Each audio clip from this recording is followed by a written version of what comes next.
الله أكبر الله أكبر.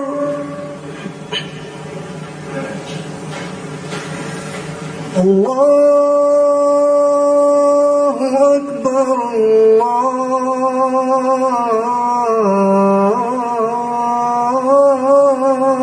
أكبر.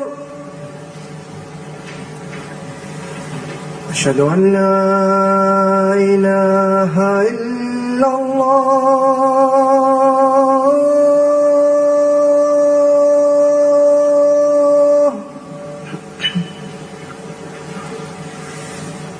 أشهد أن لا إله إلا الله.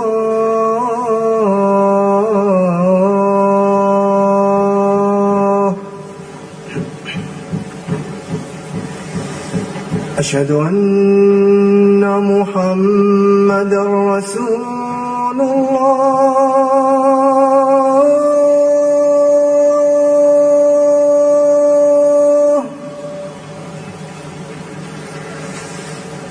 أشهد أن محمدًا رسول الله.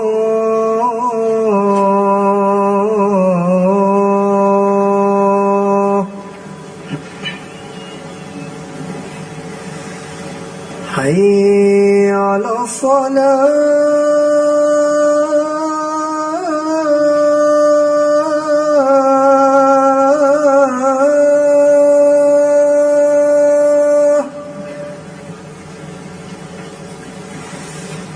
حي على الصلاة.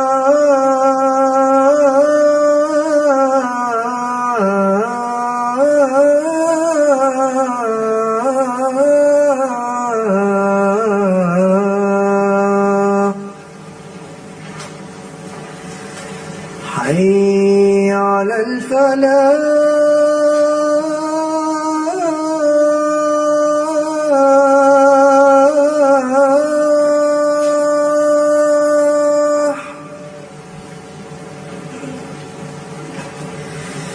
حي على الفلاح.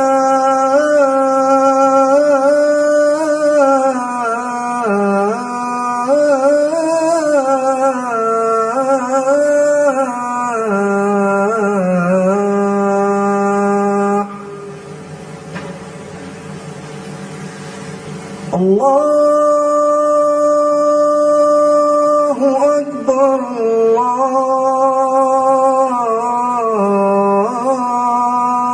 الله أكبر. لا إله إلا الله.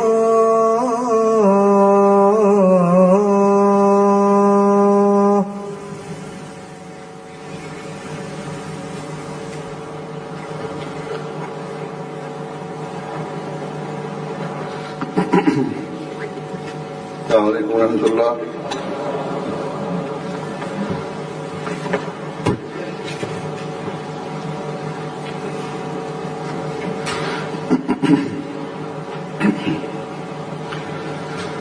أشهد أن لا إله إلا الله وحده لا شريك له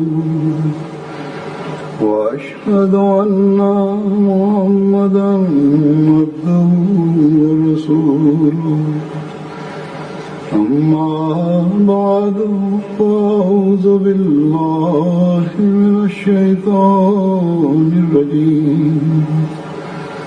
بسم الله الرحمن الرحيم. الحمد لله رب العالمين. الرحمن الرحيم. مالك يوم الدين. إياك نعبد وإياك نستعين. اهدنا الصراط المستقيم صراط الذين أنعمت عليهم غير المغضوب عليهم ولا الضالين.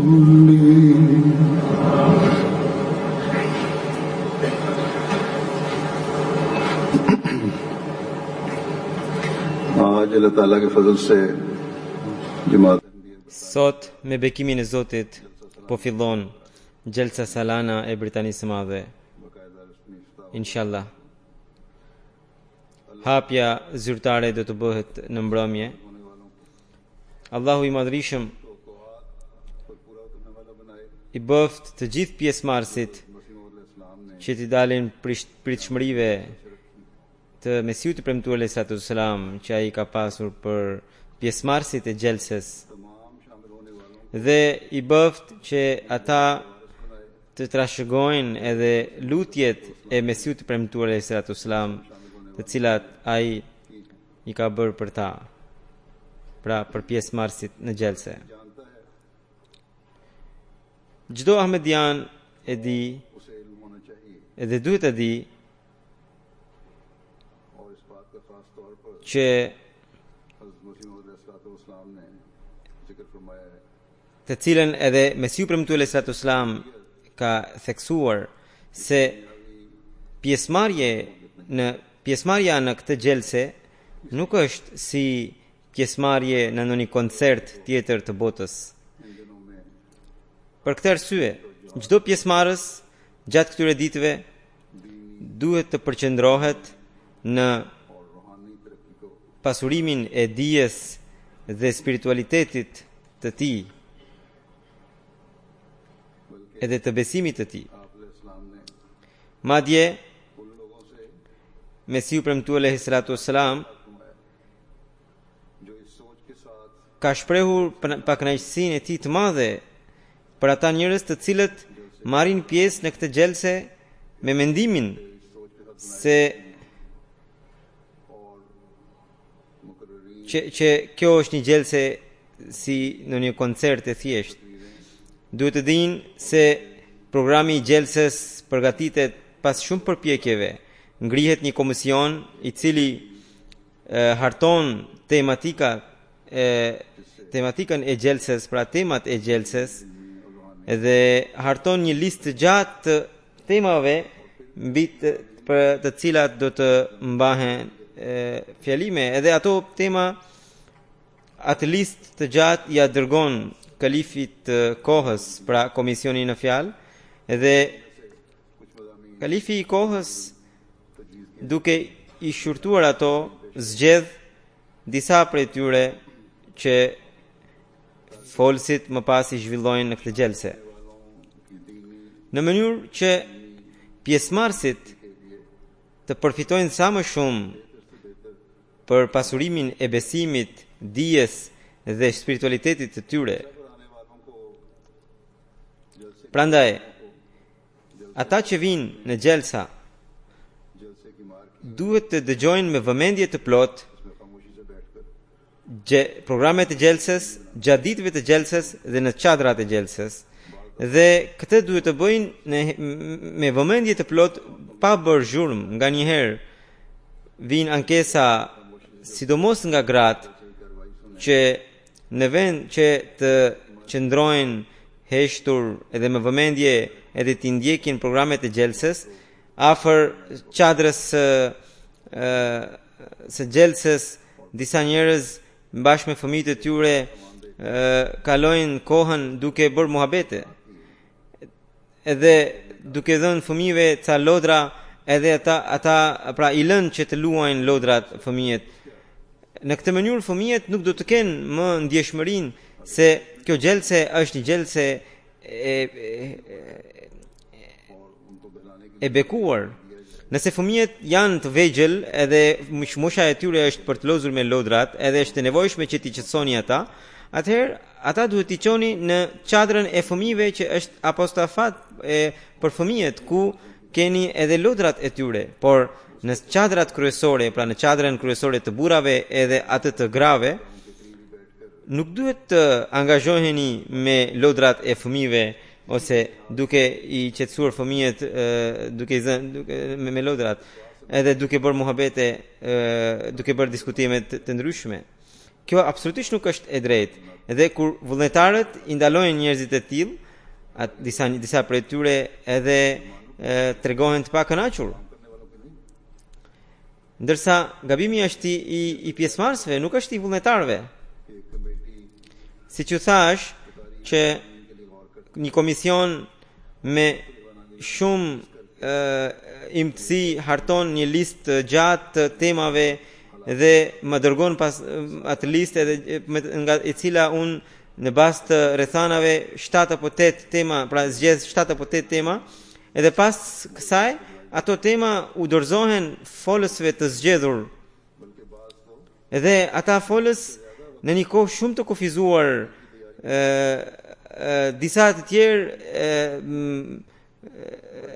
shfrytëzojnë një muaj të tërë ose më shumë për të hartuar fjalimin e tyre në temën që kanë në ngarkim. Kështu që duhet të di çdo kush nga ne që folësit, dietarët harxojnë shumë kohë, shumë mundim për të përgatitur temat e tyre, edhe për këtë arsye pjesëmarrësit duhet i dëgjojnë me vëmendje edhe duhet i zbatojnë ato. Mendoj që nëse pjesëmarrësit, edhe qofshin burra, qofshin gra, nëse do të zbatojnë qoftë 50% të atyre temave që do të mbahen këtu, ata do të shtojnë jashtëzakonisht shumë dijen e tyre, besimin e tyre dhe spiritualitetin e tyre.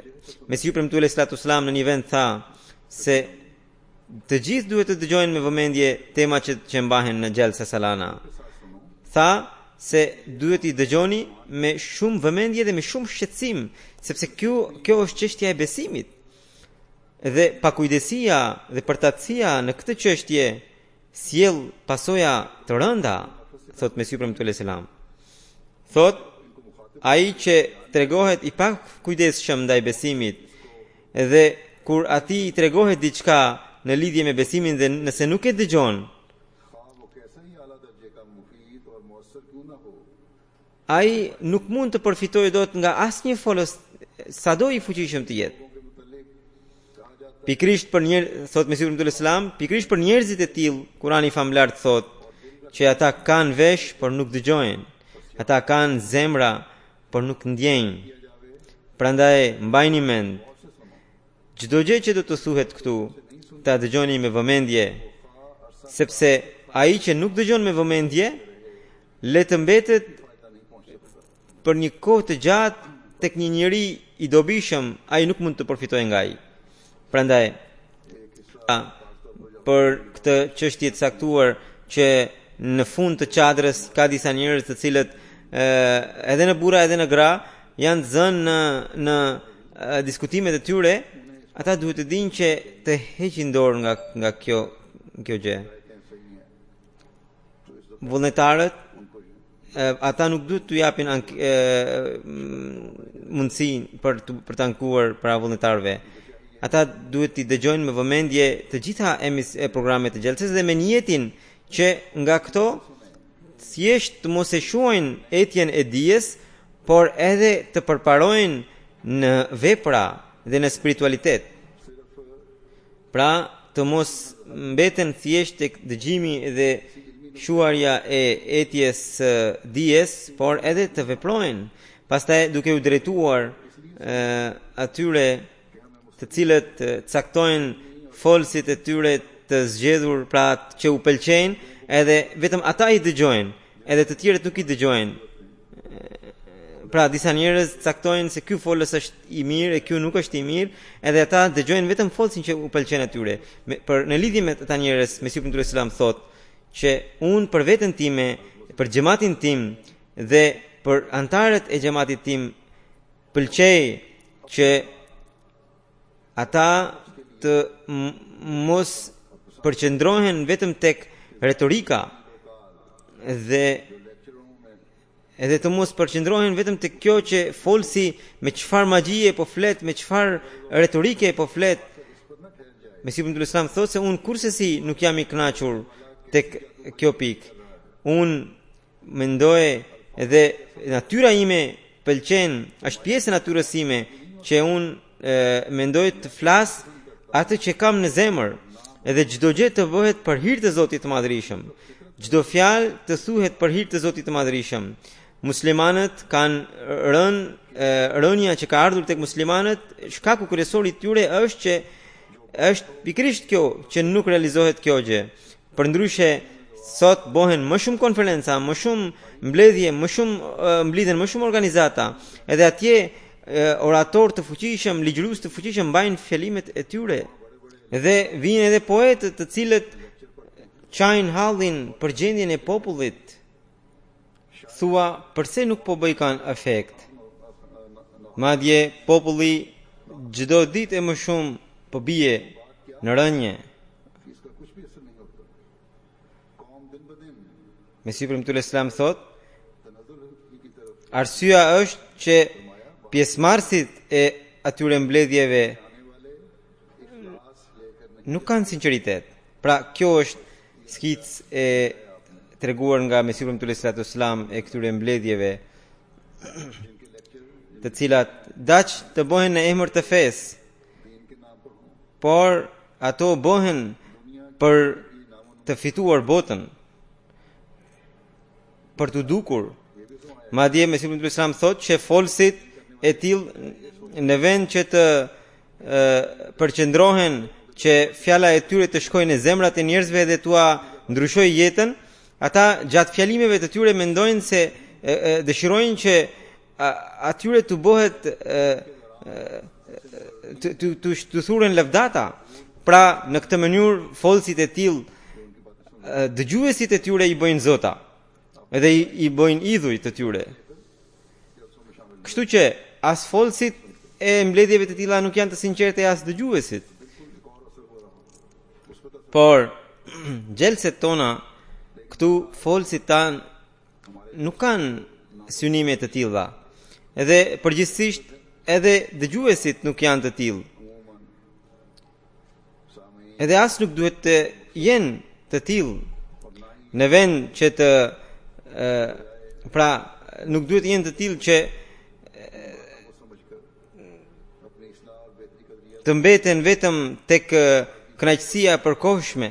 Nëse do të kemi njerëz të tillë, atëherë ata duhet të mendojnë për reformën e tyre, për përmirësimin e tyre. Allahu i Madhërisëm na ka bërë mirësi shumë të madhe që na bëri të pranojmë Mesihun e premtuar alayhi salatu wassalam. Dhe këtë favor, këtë mirësi ne mund të ja përmbushim, detyrën e kësaj favori mund të përmbushim vetëm atëherë. Detyrën e falënderimit mund ta kryejmë vetëm atëherë kur ne sinqerisht për hir të Zotit do të bëjmë çdo punë, çdo të themi, çdo fjalë. Kështu që kur Mesihu premtuar alayhi salatu sallam na tërheq vëmendjen për gjërat nga edhe qoftë gjërat për gjërat të vogla, na tërheq vëmendjen sepse ai druhe që mendimi i pakicës të mos kthehet në shumicë, duke u druajtur që breznia e ardhshme, brezat e ardhshëm të mos mendojnë që kështu janë xhelse salanat tona, edhe kështu duhet nuk kanë ndonjë të keqe nëse do të bëjmë diskutime të tjera në këto xhelse. Pra unë ju të sjell këto çështje vazhdimisht pikërisht për këtë arsye që antarët e xhamatit edhe brezat e ardhshëm të jenë të vëmendshëm se cili është thelbi i xhelses. Nëse këto xhelse nuk bëjnë ndikimin pozitiv tek ne dhe për shkak të dobësisë njerëzore disa prej nesh nëse nuk përfitojnë siç duhet nga folësit e kësaj xhelseje, atëherë kjo është diçka shqetësuese. Allahu i bekoft gojet e folësve në mënyrë që ata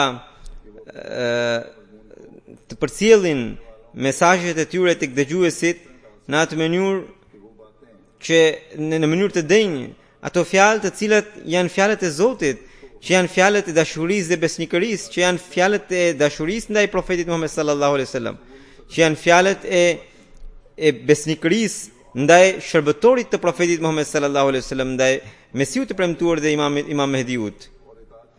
Këto fjalë le të hedhin rrënjë në zemrat e njerëzve, në zemrat tuaja. Kështu që çdo kush që merr pjesë në këtë gjelse, le të bëj të bindur këtë gjë që gjatë këtyre ditëve ai të mos shqetësohet për çështjet materiale, për çështjet e kësaj bote, edhe duke i harruar ato çështje të shqetësohet për përparimin e tij shpirtëror. Allahu çdo kënd nga ne e bëft të realizojë këtë gjë.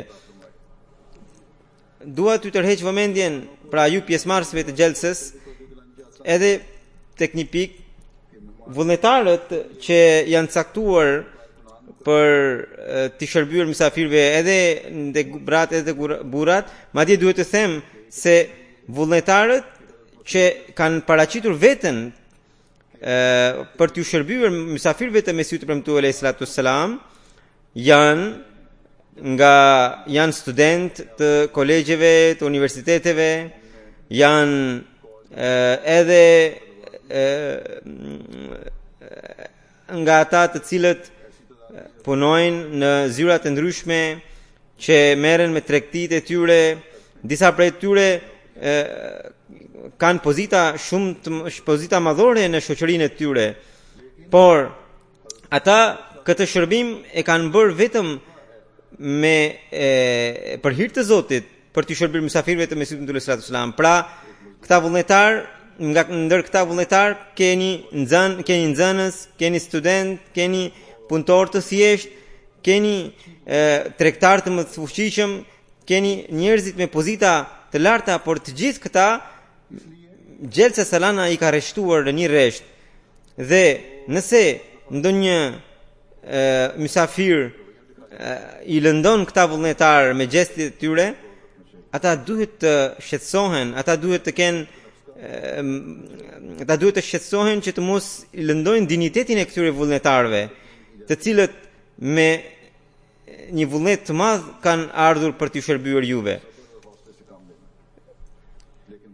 Ndodh për shkak të dobësive njerëzore, nganjëherë ndonjë vullnetar edhe mund t'i përgjigjet me ashpërsi ndonjë mysafiri, por edhe mysafirët prapse prap kanë për detyrë që të kenë durim, edhe të mos bëjnë ndonjë gjes i cili të mund të shkaktojë shqetësim në këtë atmosferë.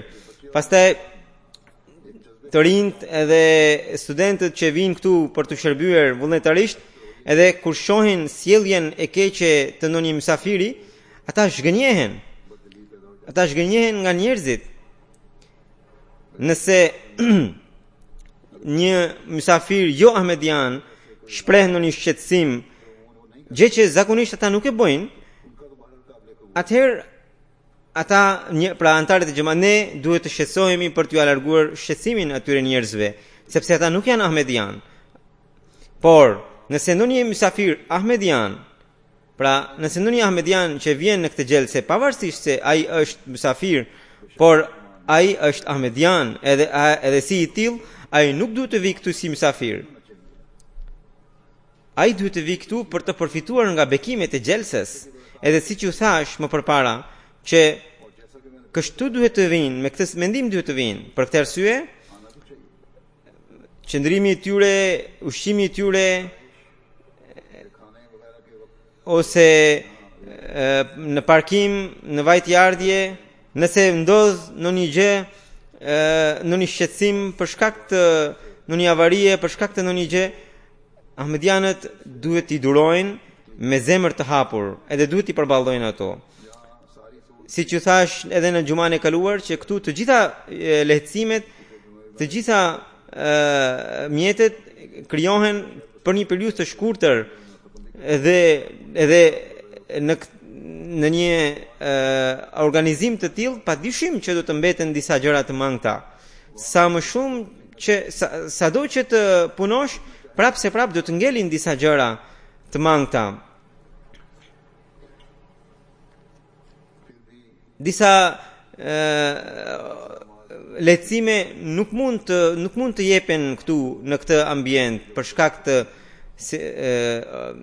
më kanë treguar që vitin e kaluar një grua kishte bërë ankesë që në këto çadra të mëdha duhet të kenë sistem kondicioneri.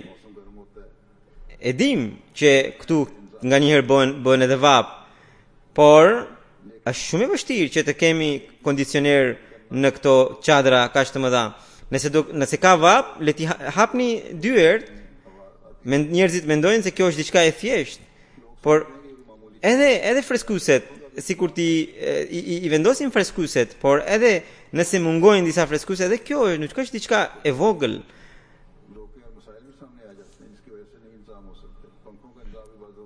Pastaj duhet të kemi parasysh edhe shpenzimet.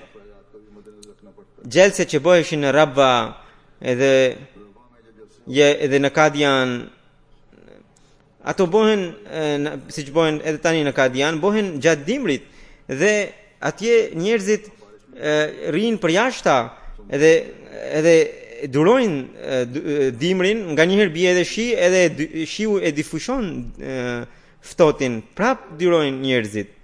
Kështu që pjesëmarrësit nëse u duhet të durojnë disa gjëra të vogla, le t'i durojnë. Mesiu premtuar alayhi salatu wassalam në një vend për njerëzit e tillë tha, pra të cilët bëjnë kërkesa të ndryshme, tha se shikoni, nëse ndonjë mysafir këtu vjen vetëm duke menduar se do të gjej qetësi, do të gjej pije freskuse, do të ketë rehati, atëherë ai vjen vetëm për këto gjëra, pavarësisht se mikpritësi e ka për detyrë të bëjë gjithçka për të mirën e mysafirëve. Edhe ai e bën këtë gjë. Por mysafiri nëse vet i mendon këto gjëra, atëherë kjo është e dëmshme për të. Për këtë arsye, mysafirët që vinë këtu, sido që të jetë situata, ata le të falenderojnë Zotin e Madhrishëm. Edhe le të falenderojnë vullnetarët, të cilët natë e ditë, duke punuar natë e ditë në çdo sektor, përpiqen ta përmbushin detyrën e mikpritjes. Këto 3 ditët e gjelses, në mysafirët duhet të kalojnë me shqetësimin se si t'ja bëjmë ta falenderojmë Zotin, ta kënaqim Zotin e Madhrishëm. Ne këto ditë t'i kalojmë duke i kërkuar mirësinë Zotit të Madhrishëm dhe duke kërkuar mbrojtje nga çdo e keqe. I dërguari Allahu sallallahu alaihi wasallam tha se ai që udhton dhe qëndron përkohësisht diku edhe përpara se të vendos qëndrimin e tij, e lutet që unë kërkoj mbrojtjen e të gjitha fjalëve të Zotit nga çdo e keqe. Atëherë profeti sallallahu alaihi wasallam tha se Zoti i Madhrishëm e bën atë njeri që ai të jetë i mbrojtur nga fillimi deri në fund gjatë qëndrimit të tij në atë vend. Për këtë arsye, gjatë këtyre ditëve, lutuni veçanërisht që bëni edhe këtë lutje veçanërisht, sepse situata e botës është shumë e brisht, nuk dihet se kur dhe çfarë do të ndodhë. Keqbërësit bojnë plane të ndryshme, Zoti na i mbrojt nga ata. Pastaj kemi edhe problemet e shqetësimet e sëmundjeve. Njerëzit vinë me pat ose me zell, vinë me fëmijë të vegjël dhe për shkak të ndryshimeve të klimës, nganjëherë disa fëmijë edhe sëmuren, edhe prindërit e tyre shqetësohen. Por prap ka shumë njerëz të cilët as nuk vrasin mendjen për këto gjëra, edhe prap i durojnë. Kështu që kur bëjmë bashkërisht gjitha këtë lutje, Zoti i Madhrishëm i mbron na i mbron nga shqetësimet. Pra, për të mbrojtur nga çdo shqetësim, ne duhet të bëjmë lutje sa më shumë. Edhe çdo kush e di që për përmbushjen e lutjes duhet ta përmbushim edhe detyrën e adhurimit. Duhet të zbatojmë porositë e Zotit Madhrishëm. Për këtë arsye, gjatë këtyre ditëve përpiquni që ta ndryshoni jetën tuaj dhe ky ndryshim të mos mbetet vetëm gjatë këtyre ditëve, por të bëhet pjesë e jetës suaj gjatë gjithë jetës pra. Ra fjala për njerëzit që vinë me fëmijët. Më kanë treguar se jo më larg se mbrëm, organizatorët kanë pasur një mungesë të dyshekëve dhe batanijeve, edhe njerëzit që kishin ardhur me fëmijë të vegjël kanë pasur shqetësime. Fëmijët i mbuluan me ato batanije që ata kishin, ndërsa vetë njerëzit fjetën ashtu siç u desh. Pra njerëzit vinë me patos, me zell shumë të madh, vinë me fëmijë të vegjël, me fëmijë 9 muajsh, 10 muajsh, 1 vjeç, 2 vjet. E kur u themi që këtu nuk kemi aq shumë mjete që ju të qëndroni këtu pra në çadra, ata thonë se jo, këtu do të qëndrojmë, edhe ne edhe fëmijët tanë do të durojnë. Edhe këtu do të qëndrojmë në mënyrë që të përfitojmë sa më shumë nga atmosfera e xhelses. Pra, kur kemi njerëz të tillë, të cilët alhamdulillah shumica e ahmedianëve janë të tillë, të cilët vinë edhe vetë thonë se nuk ka problem, nëse do të kemi disa shqetësim do të durojmë. Shumë njerëz të fortë janë, edhe fëmijët e tyre dëshirojnë të bëjnë të fortë. Kështu që kemi mysafir të cilët sjellin mëshirë me vete, edhe pikërisht për shkak të këtyre mysafirëve edhe mikpritësit lehtësohen. Dhe siç u thash, mbrëm disa njerëz kanë pasur shqetësime. Shpresoj që shqetësimin që kanë pasur për shkak të mungesës së dyshekëve dhe të batanijeve, ose çfarëdo shqetësimi që kanë pasur, këtë natë organizatorët do ta largojnë këtë shqetësim, edhe shpresojmë se sot mysafirët ta nuk do të kenë këtë. Pjesëmarrësit e xhelses edhe një gjë duhet të kenë parasysh që gjatë kohëve të namazit të ulen në para kohë në sallën e xhelses, në mënyrë që nëse vinë me vonesë të mos bëhet zhurmë.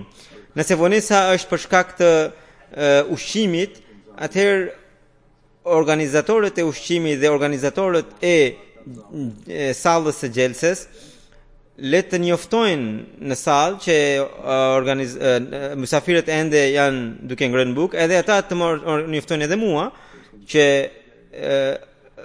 ende mysafirët janë duke ushqyer, edhe ne mund të vënojmë namazin për disa minuta.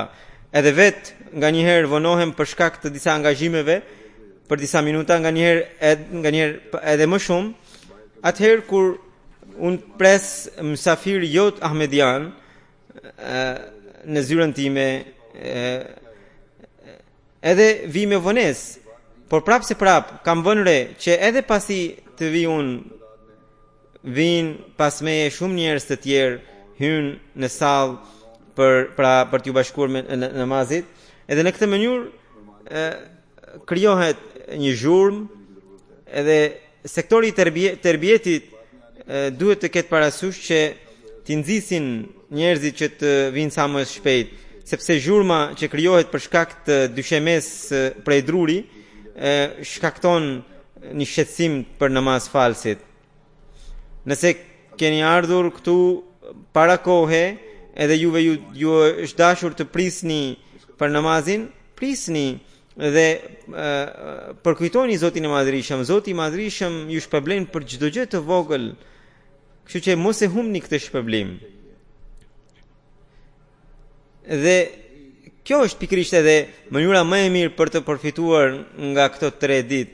Në vend që të rini për jashta duke bërë muhabete, duke bërë diskutime të kësaj bote, më mirë të vini para kohe në sallë edhe të prisni me durim. Edhe siç ju thash, nëse vini me vonesë, dras dyshemeja që është prej druri shkakton bën zhurmë, edhe në masfalësit ndjen shqetësim. Gjithashtu, gjatë kohëve të namazit edhe gjatë kohëve të programeve të xhelset, fikni telefonat tuaja ose të paktën lini të heshtur në heshtje. Nëse dikush ka shumë merak që ati i vinë telefonata të rëndësishme, ai të paktën ta fik zilen. Si vjet organizatorët kanë përmirësuar sektorin e telefonit, edhe sektori në fjalë pretendon se edhe këtu do kenë valët në të njëjtën mas siç mund të ketë dikush në qytet, edhe duke u bindur kësaj disa njerëz edhe mund të kenë marrë kartat e kësaj kompanie, edhe të mos ndodhë që për shkak të kësaj lehtësie që është për lehtësimin e mysafirëve, kjo lehtësi pra të mos krijojë një shqetësim të ri për shkak të zileve të shpeshta e telefonatave të ndryshme tjera. Po ashtu, pjesëmarrësit që vinë me makinat e tyre, ata duhet të kenë parasysh që ata të bashkëpunojnë maksimalisht me sektorin e transportit në mënyrë që të mos krijohet në një shqetësim. Si vjet, organizatorët kanë bërë përpjekje që të përmirësojnë parkimin, megjithatë organizimi vetëm atëherë mund të jetë i përmirësuar atëherë kur njerëzit bashkëpunojnë. Kështu që për mbarvajtjen e çdo sektori, kontributi i pjesëmarrësve është i rëndësishëm. Bashkëpunoni edhe te kontrolli të gjitha këto organizimet, lehtësimet janë edhe për lehtësinë e pjesëmarrësve, por edhe janë edhe për sigurinë e tyre. Bukuria e këtij xhamati është që çdo ahmedian është pjesë e organizimeve. Daq të jetë vullnetar, daq të jetë jo vullnetar, pra të jetë pjesëmarrës i xhelses. Kështu që sidomos tek parkimi, tek kontrolli në sallët e ushqimeve dhe në sallën e xhelses, çdo herë, në çdo çast, çdo kush nga ju të jetë i vëmendshëm, vigjilent edhe ndaj situatës përreth. Sa herë që shikon dikush në një gjë të pakëndshme, në një gjë të pazakont, menjëherë ta njoftojnë organizatorët, por në asnjë çast, në asnjë mënyrë nuk duhet të krijoni panik. Ata që po qëndrojnë në çadrat e tyre private ose ata që qëndrojnë në çadrat kolektive, ata duhet të kenë parasysh që të mbajnë me vete gjërat e tyre, sendet e tyre me vlerë, sidomos gratë, nëse kanë flori me vete, le ti mbajnë në trup. Në radh parë, në xhelse nuk duhet të vini me këto gjëra, sepse këtu vini për të kaluar në një atmosferë besimtare edhe jo një atmosferë të kësaj bote. Kështu që tani që ato që kanë ardhur me florit e tyre, le të kenë parasysh se këto gjëra t'i ruajnë vetë edhe t'i mbajnë me vete sendet e tyre me vlerë.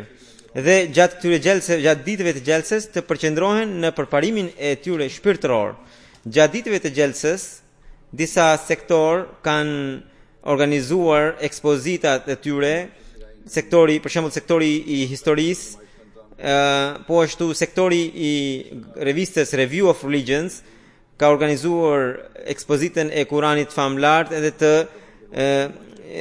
qafinit të Hazrat Isait alayhis salam. Këto ekspozita ishin zhvilluar edhe vitin e kaluar, por si vjet kanë bërë disa përmirësime. Këto ekspozita janë shumë të dobishme edhe janë caktuar oraret edhe për burrat edhe për gratë. Përfitoni sa më shumë, përpiquni të përfitoni sa më shumë nga këto ekspozita. Edhe një herë dua t'ju them se lutuni sidomos gjatë këtyre ditëve sa më shumë dhe gjatë këtyre ditëve përveç namazeve, përveç nafileve angazhohuni në përkujtimin e Zotit, në selavatet dhe në lutjet e tjera. Allahu e bekoft këtë gjelse në çdo aspekt dhe na I pranoft lutjet e të gjithë neve edhe na mbroft nga çdo e keqe.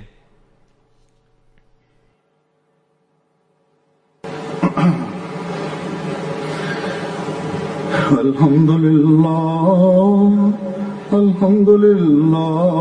nahmaduhu wa nasta'inuhu wa nastaghfiruh wa nu'minu bihi wa natawakkalu alayhi wa na'udzu billahi min shururi anfusina wa min sayyiati a'malina. من يهده الله فلا مضل له ومن يضلل فلا هادي له ونشهد أن لا إله إلا الله ونشهد أن محمدا عبده ورسوله. عباد الله رحمكم الله إن الله يأمر بالعدل والإحسان وإيتاء ذي القربى وينهى عن الفحشاء والمنكر والبغي يعظكم لعلكم تذكرون. اذكروا الله يذكركم وادعوه يستجب لكم ولذكر الله أكبر.